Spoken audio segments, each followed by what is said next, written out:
And sorry, that threw me off. And the grants support project costs related to creation, production, travel, professional development, and administration.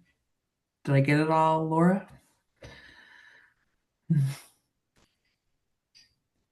Guys, Laura's forgot the mute button. I wanted to ask, I apologize for setting that off in the middle of you talking, but is it okay if I record this for the students Fine, in the fine meeting? by me. Yes, yep, that's completely fine. Thank you so much. No problem here. And also, just let folks know that you don't need to take notes if you don't want to. We can send this out afterwards. So that's what we cover in regards to the project grants. Um, so for a new professional artist collaboration or group, the maximum request is 6,000. And this would be like an artist with less than 3 years of professional practice. Or it could also be a collaboration or a group with at least half the members have less than 3 years practice. Does that make sense? And then established is kind of the opposite. So it's a $15,000 max, and it's an individual with more than 3 years professional uh, but it's a gray area. Like I tell folks, let's just say you had a performance 3 years ago, but have done nothing since. I would encourage you to still stay in new. You have a better chance in new. Assessors are much kinder in new, and plus, you're probably not quite ready to go up against all the extremely experienced artists in the established category. So I would say it would be 3 years plus of like consistence in your practice. And ArtsNL, so for your reference, for us, a definition of an artist or a person should be considered to us as a professional artist. Um, you would demonstrate intention to develop. What's the word? I'm trying to pull this right from the right from the website. Um, Other than personal enjoyment, like you want to share your work, you want to perform, you want to publish your work, you want to dance in front of people, you want people to see your work, and you will be recognized as an artist by your peers, and you would have to demonstrate a history of presenting your art publicly. um, so that would be publishing your works or engaging in your artistic practice in public. And for us, you must be a current resident of Newfoundland and Labrador for at least 12 consecutive months and be 18 years of age or older. And those are our requirements. So for that, it'll come up at the end of this slide deck. You can get it from the website. You go to our Smart Simple online portal, do a registration, which only takes, Laura, what, less than 5? It's Oh yeah, just your it's basic. just your details, your address, your email, your phone number.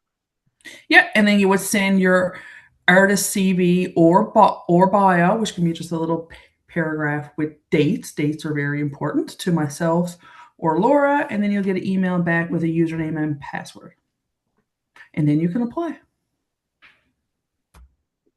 So that's all of our requirements.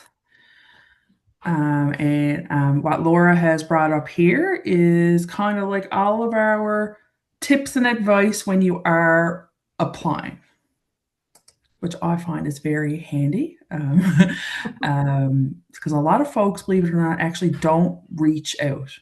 It's kind of shocking, but a lot of people don't reach out. And when they do, Laura and I are more than happy to walk people through the process or review your work, give you feedback. So ArtsNL is a nonprofit Crown Corporation, which is older than me, in 1980. So our mission is to foster and promote the creation and enjoyment of works in the province. So we are funded by the provincial government through the Department of Tourism, Culture, Arts, and Recreation.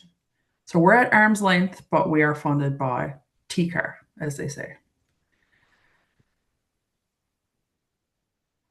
So these are all of our programs here, but we'll focus on the professional project grants and the travel fund. So the travel fund is open year round. There's no deadline. You can apply anytime. But typically around this time of year, our fiscal year is March 31st. Our travel fund starts to dwindle down to pretty low about this time of year.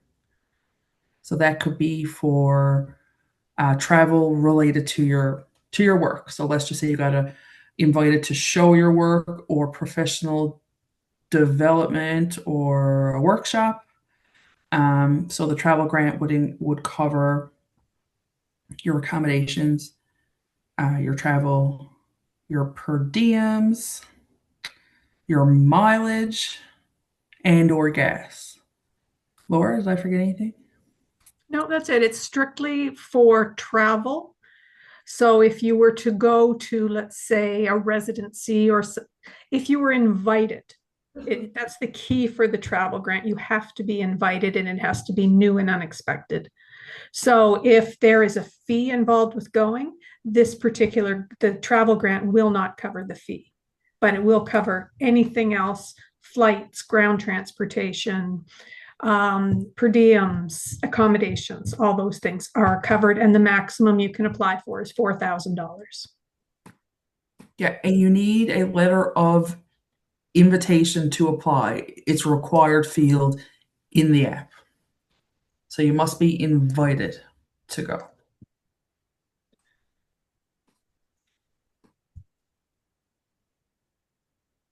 Yeah, so this is how you're gonna get started. The first thing you should do is read the entire application before you even start. A lot of people don't; they just jump in. You should read it, and if anything you don't understand, call me, call Laura.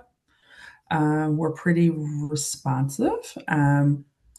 So, like I mentioned previously, it's for so the March 15th deadline is for projects starting on May 15th or after May 15th. And this is because it takes us about that amount of time to process the apps. And the September 15th deadline is for projects starting on November 15th or after. What did I forget, Laura? The eligibility is important. You want to make sure that you're not coming in to ask for like capital costs. Like in your budget, you can't say put in $2,000 for a new laptop for your work. But rental Yeah. fees are fine. Yeah, rental fees are fine. There's no capital purchases, and there's no manufacturing costs. Let's say you were going to do an album and you wanted all the CDs pressed. We can't cover that. ArtsNL will cover a small portion of it, but we can't cover those.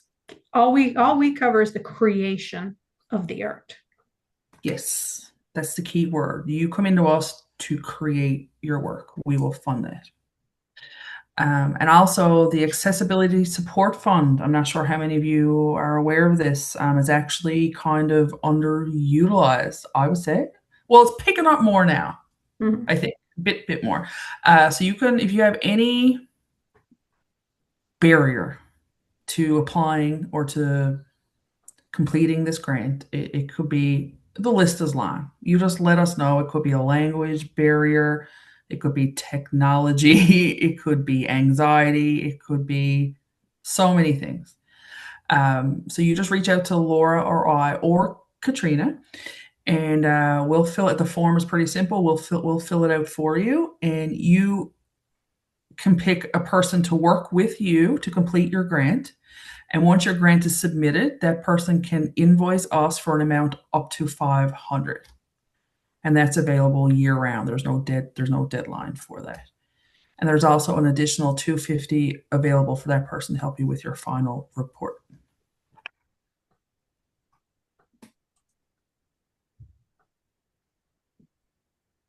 I think I went, did I go Yeah, through you went this? through this. This is basically what each has to include. Everything, they're both the same, whether you're a group of people or whether you're an individual. The only difference with the group is that we need everybody's CV and we need some kind of a description of what the group does. An update, like what have you done for the past 12 months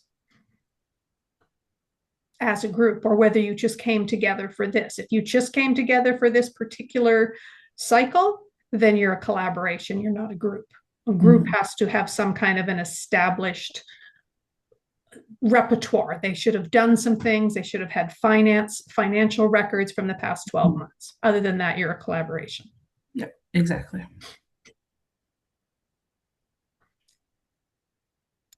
So Then it's just really, thinking again. you go ahead.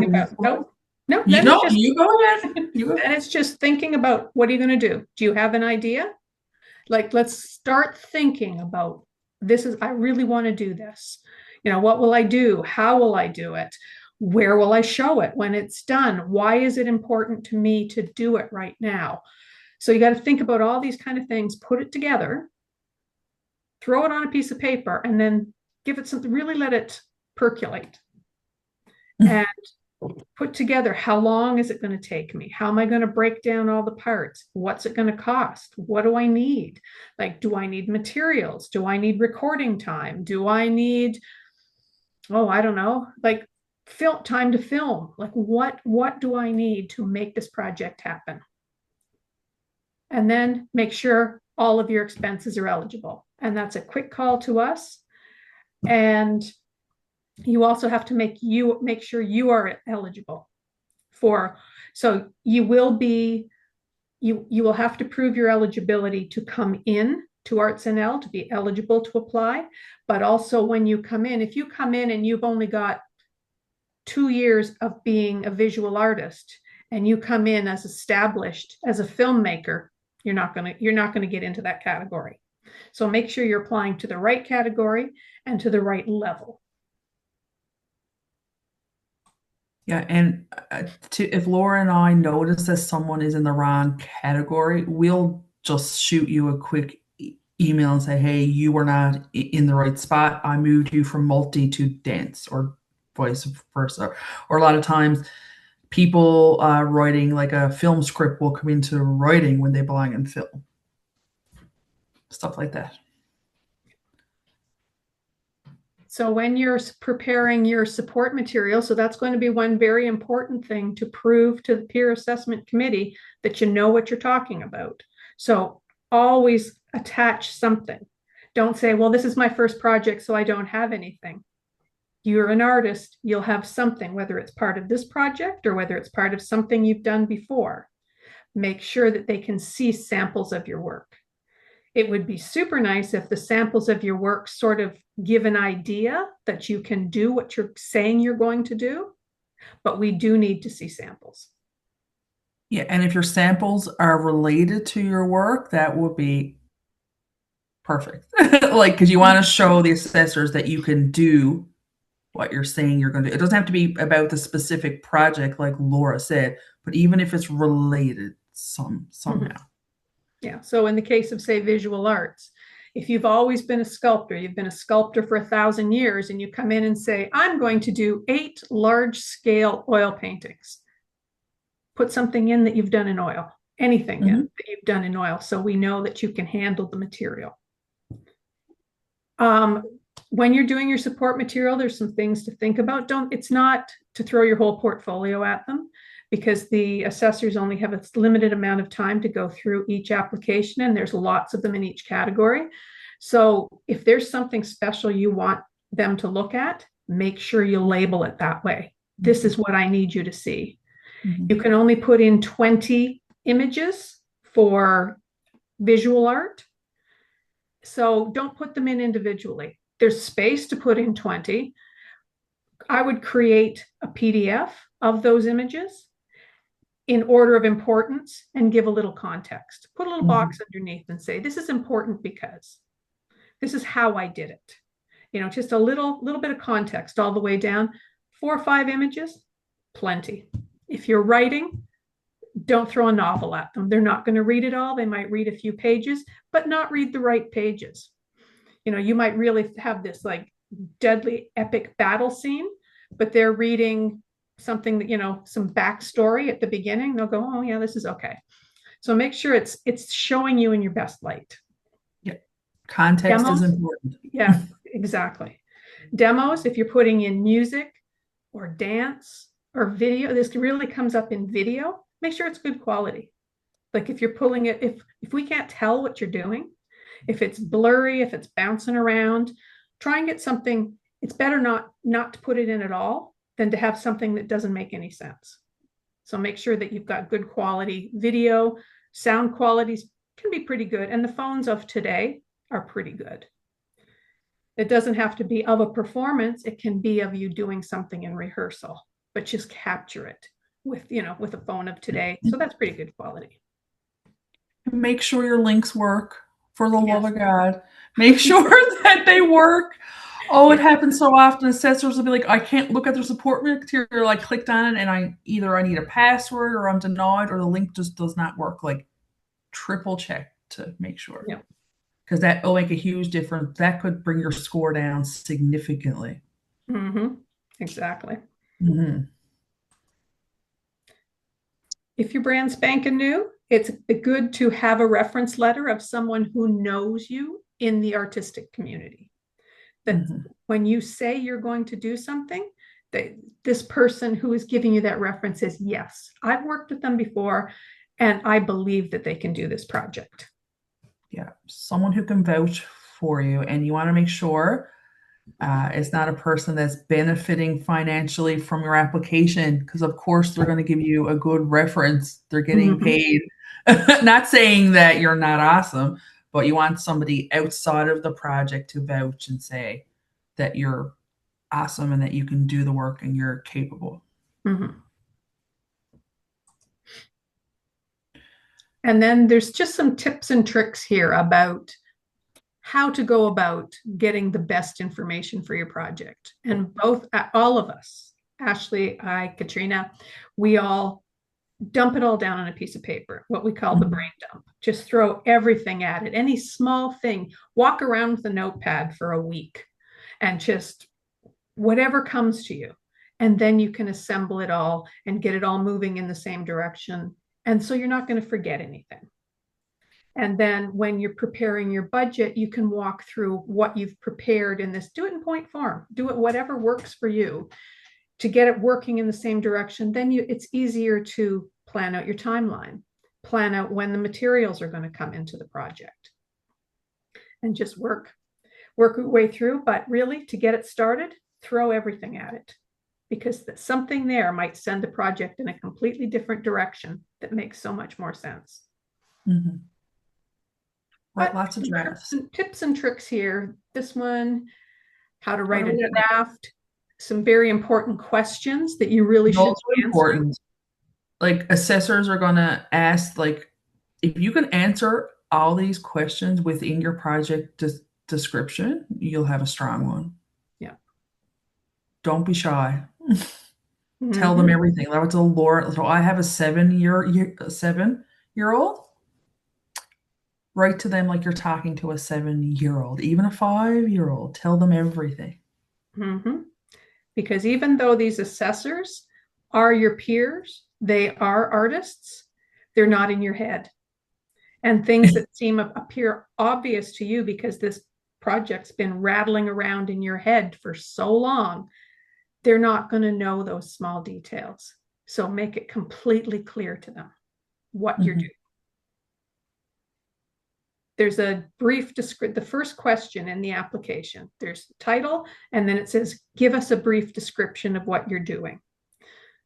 Don't tell the whole project. Just say, I'm going to paint 12 oil paintings that are going to be an exhibit at Eastern Edge in the fall. Done. And then what your detailed description is going to tell us why you're going to do it, how you're going to do it, what you were thinking when you did it, your timeline, and how much it's going to cost. But nail them over the head at the beginning to say, this is what I'm doing. And they'll go, oh, and they'll read the application with that in their head. Mm-hmm. Because it is common. I've been in assessments and the assessors will go through and be like, I still don't know what they're doing. Like, what's the end product here? Like, what are they trying to accomplish? Yeah. Mm-hmm. But these questions are good. Just write those questions out on a piece of paper and answer them. Best way, what, who, where's it going to happen? When's it going to happen? Why is it going to happen? And How's it going how? to happen? Mm-hmm. Your plan. Mm-hmm. Yeah. Answer all of those. Clear objective.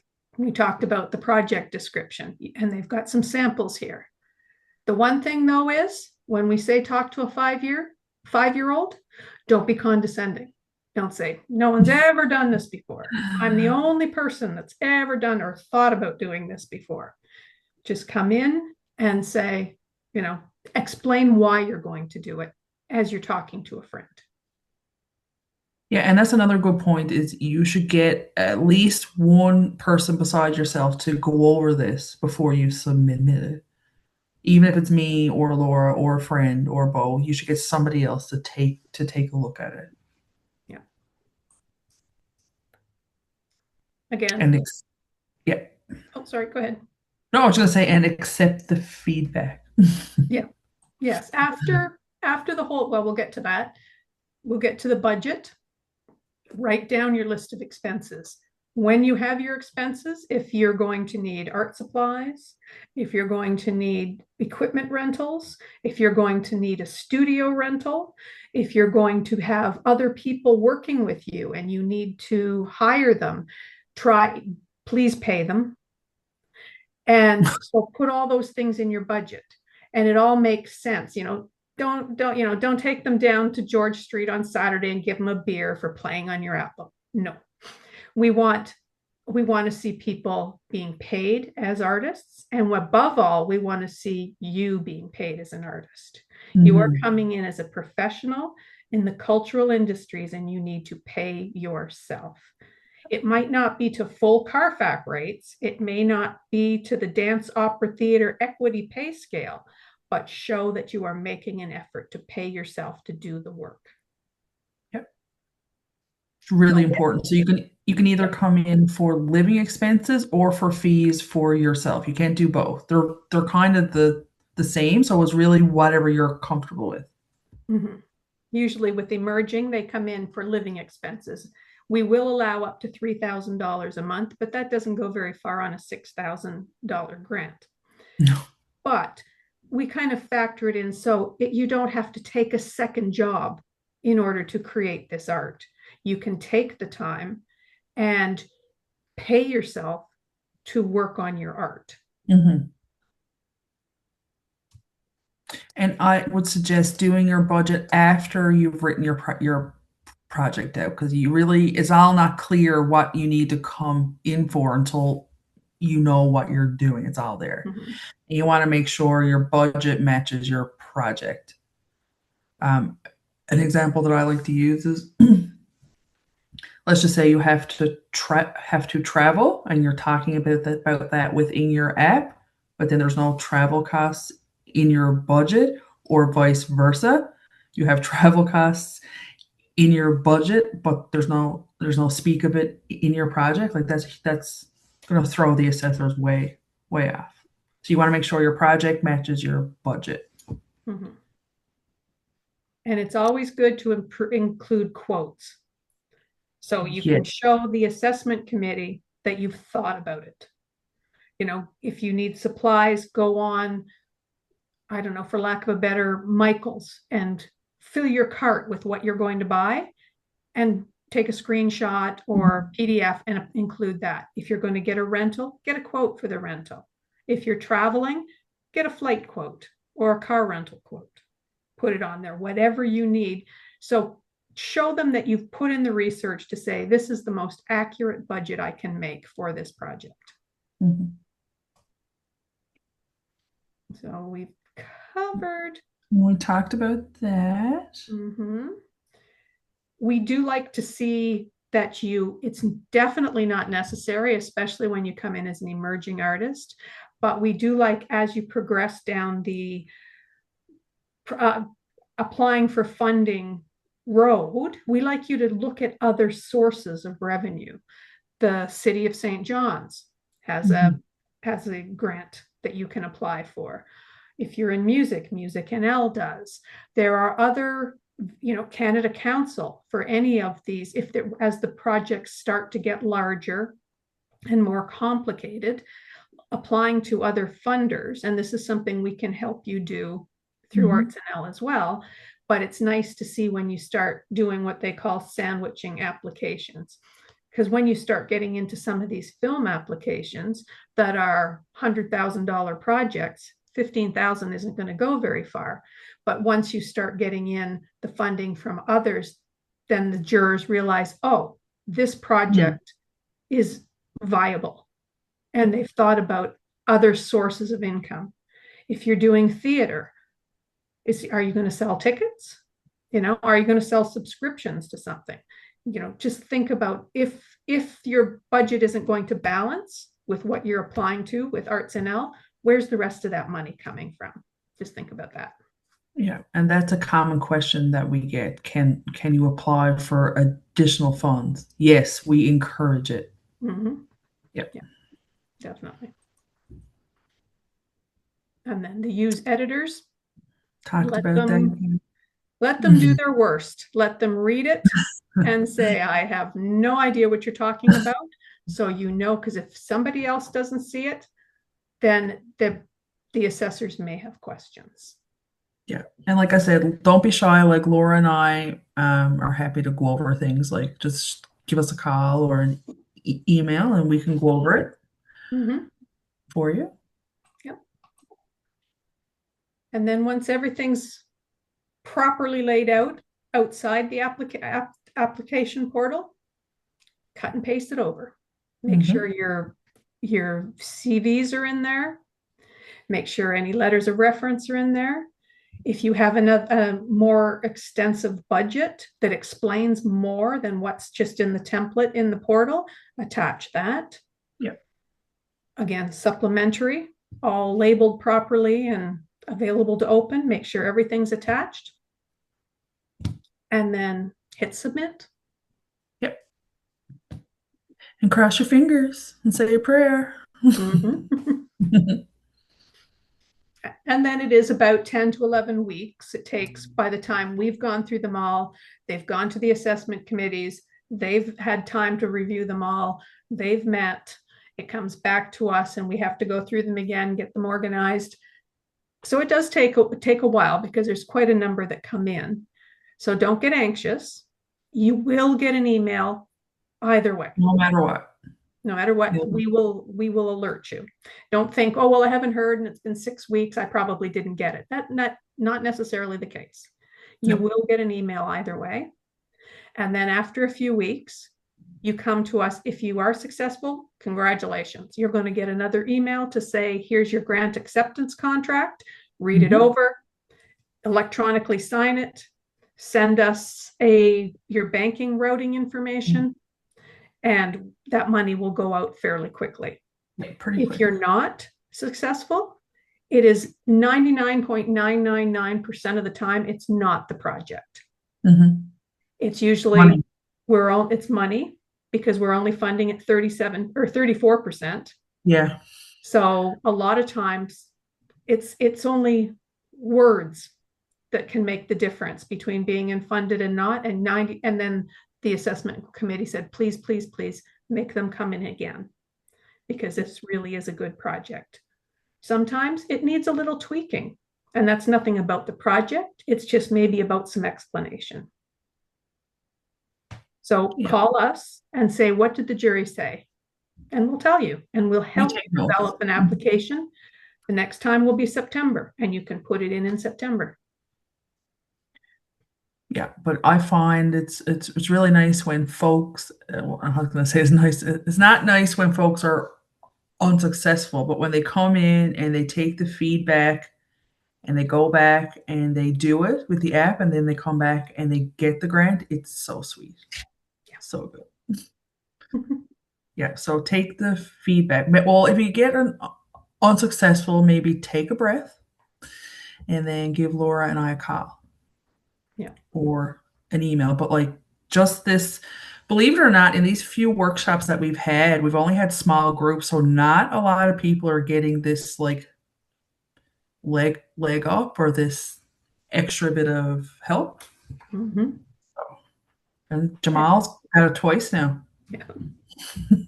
Exactly. Okay. So this is what Ashley was talking about earlier.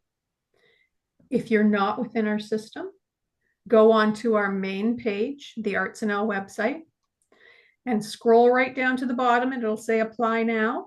And you'll click on the blue button saying apply now, and this screen will come up. And you're going to press on the orange button that says register here, and that's where you put in your information and hit submit. And that will trigger a whole series of getting you registered for the portal.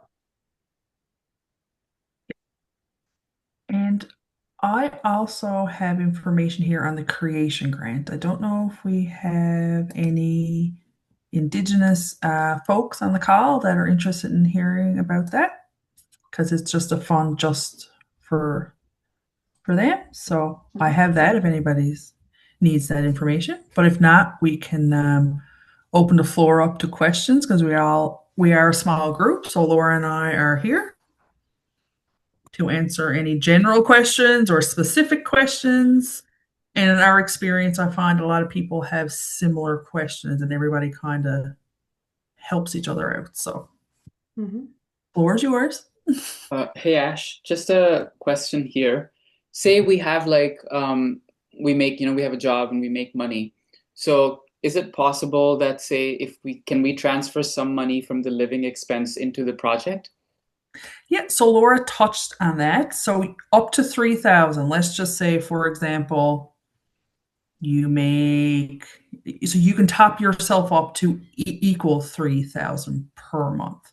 So you could come in for, let's just say you're making 2,000 per month now. You can come in for 1,000 per month, and we trust you to tell us the truth. Like, we're not going to ask to see your pay stub. So you could say, I'm coming in for living expenses to supplement my pay, so I don't have to take a second job.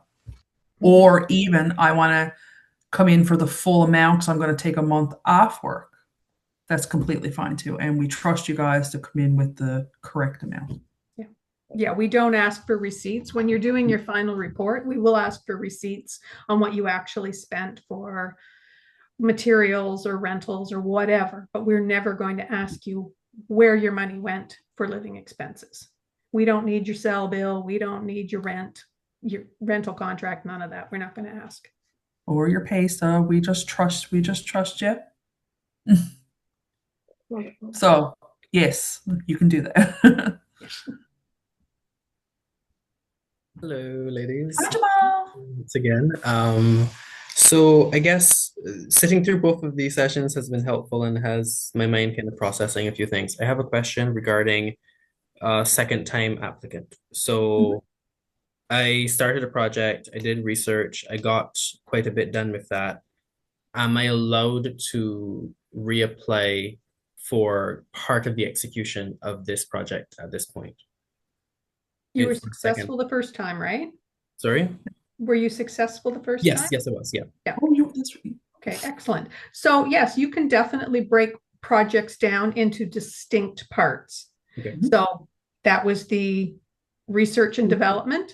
And now you're going into production or further development. As long as it's a distinct part, distinct expenses, absolutely fine. You can reference what you've done and you're building on it. Beautiful. So what I will do, I'll send you guys an email by 5 o'clock and set up a meeting hopefully next week. Thank you very much. No problem. Yeah, and just to further on that, it's really common for folks to come in for part 1, part 2, part 3. Oh, that's completely fine.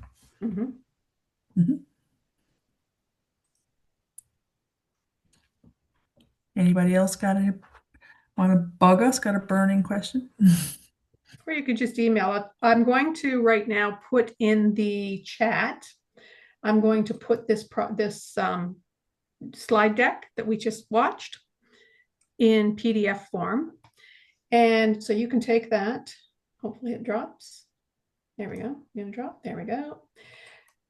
And we have our contact information on there. So if you want to, after you think of a question in the middle of the night, by all means, just contact us.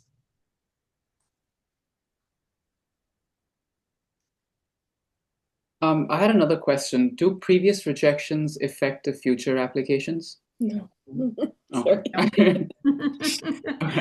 We look at it. Don't say rejection. It's such a sad word. It's not really rejection. You're right. It's not at all. Unsuccessful, Mr. Okay. Opportunity to learn. Yes. But no, it has no effect. Like there's different assessors each time. Like let's just say you're unsuccessful in the fall and you come in the spring, like they don't know that you didn't get funding in the fall. Gotcha. It has no bearing on your application. I hear this question a lot from our members, and that is when you're calculating living expenses or artist fees, is there like a go-to calculation that you can recommend? Mm-hmm. Depends on the discipline. There is a professional fee category. For visual arts, it would be CARFAC. Right. For dance, opera, theater is equity. Film would be ACTRA. Musicians Union would come up with music rates. I don't think there's a writer's, because you're not usually hiring a professional writer. You could probably go through CARFAC for that. Just gives you an idea. Just look at, especially when you look at something like a performance-based industry. Like I'm most familiar with the dance, opera, theater guide that Equity operates out of. So there's a dollar figure for if you're in rehearsal. There's a dollar figure for if you're performing. There's a dollar figure for travel. There's all different kinds, and you can look at it. Now we realize with these small grants, you're not going to be able to reach that goal right away. You can probably come pretty close. And as you progress and you're doing larger productions, by sandwiching all these different kinds of funds, you can pay your people at equity rates. But try to get there, but it will give you an idea of, what someone would expect to be paid as a professional. And that's what we're all striving to be as a professional artist. Mm-hmm. Amazing. Thank you. Sorry, one more, because I've been go right ahead. A lot of young emerging artists these last few days. Okay, sorry, I gotta collect my thoughts here now. My goodness, I just lost it. Take your time. Oh yeah, okay. So you have experience in a certain medium. You spoke to this earlier, but I kind of want to pick your brain a little bit further on it. When you are departing from what you've traditionally done and you're starting a brand new project, and what other things besides support images can you do to support your journey? Like in the way of sharing with the assessors that you're serious, that you want to explore this new thing, but you need to support it. Like you don't have a lot of experience in that yet. Would that be like research? Would you frame it as like a research journey, or a professional development journey, or would it be like, how would you frame that? So we only recently started letting folks go back and forth between. It's kind of, so let's just say an established writer, a very established writer wanted to switch to film. They would start off in new versus established. Gotcha. Right? Are you talking about different disciplines, or are you talking about just different mediums within visual art? Yeah, I think that's what I'm talking about, but it is still good to hear the other thing as Yeah. well. Okay, sorry, dear. Yeah, Yeah, like okay. I like a misunderstood you. departure from your visual arts practice, for example, because that's what we hear about most here at Eastern Ed. Mm-hmm. Well, Okay, we've got so both. Like Ashley, you can speak to the changing, crossing over disciplines. yeah, so this is before years ago it was just a hard no. You're either strictly you're in film or writing, like there's no gray area. We have more gray area now. Like I said, for example, um, uh, an established writer coming in wants to switch to film. We would most likely ask them to start off in film, but we're not going to tell them no that they can't apply in film. So we do allow a bit of crossover there Mm-hmm. to answer that part of your Yeah, question. let them give them room to explore. Yeah, because But for why not? changing mediums, it's going to be assessed as a visual art. Hmm.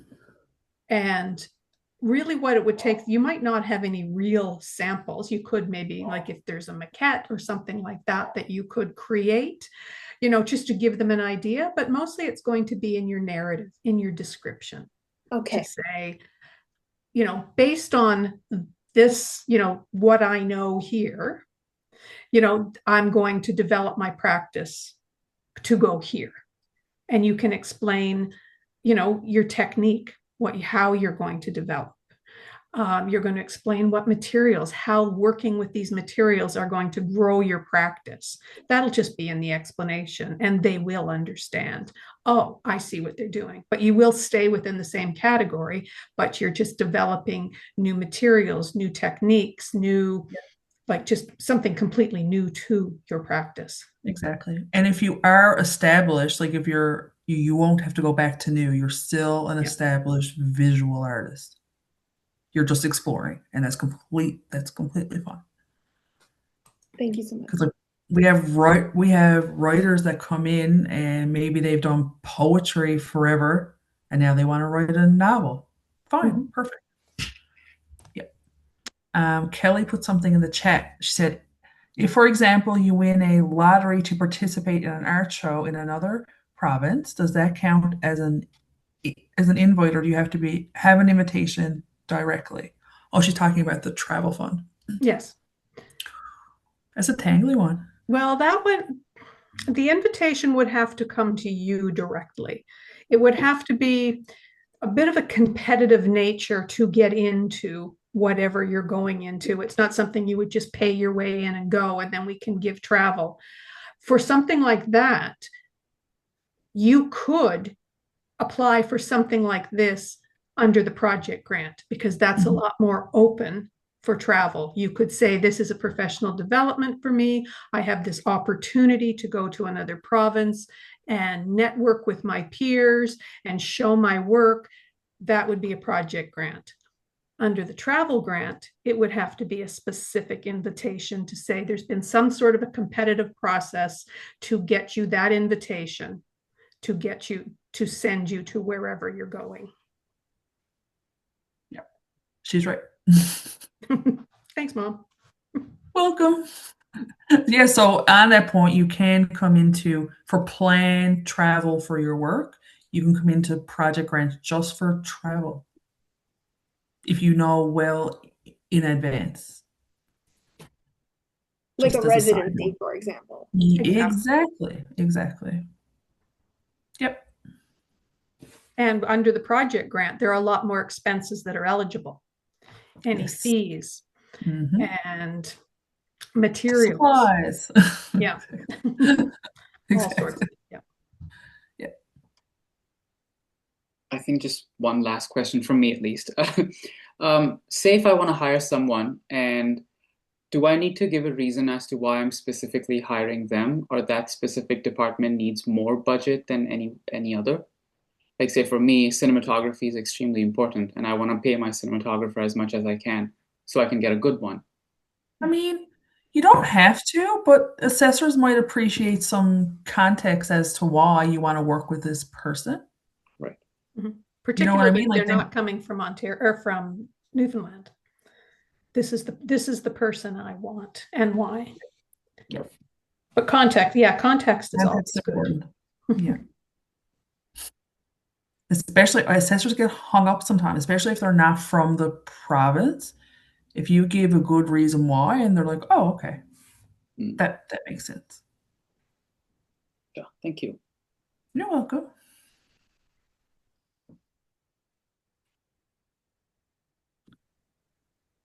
Anybody else?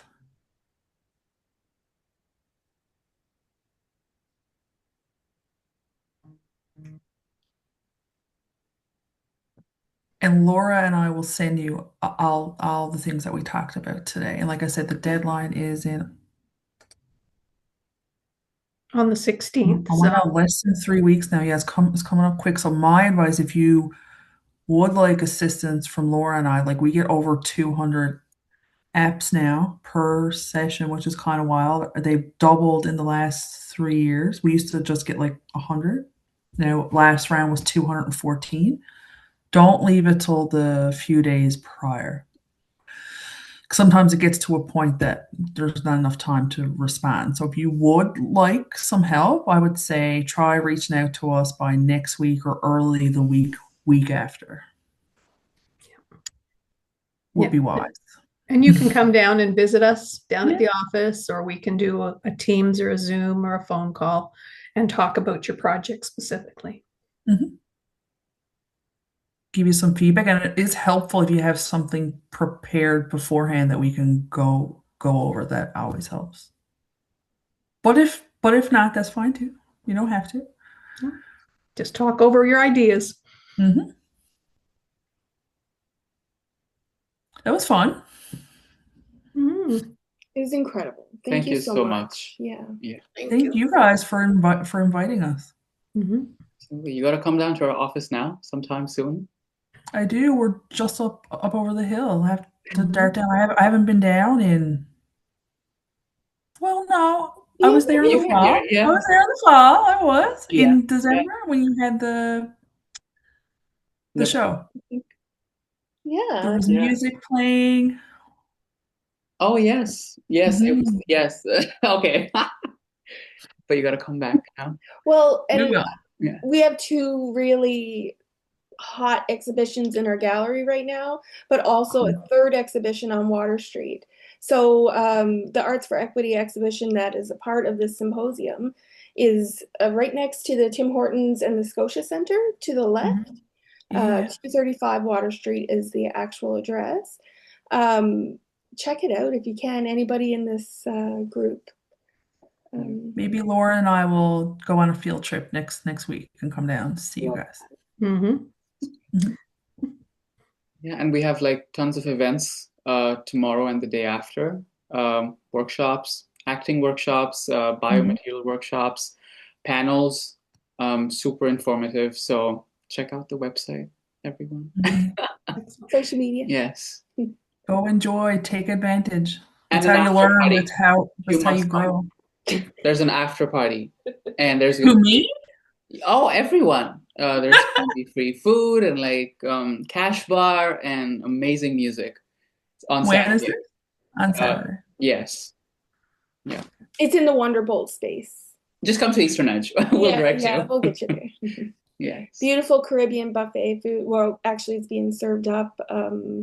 It's going to be intriguing. Yeah. Cool. Awesome. I think Melissa has a question. Oh, never mind. Got on. Yeah, we're on Bond Street, the big brick building on the first floor.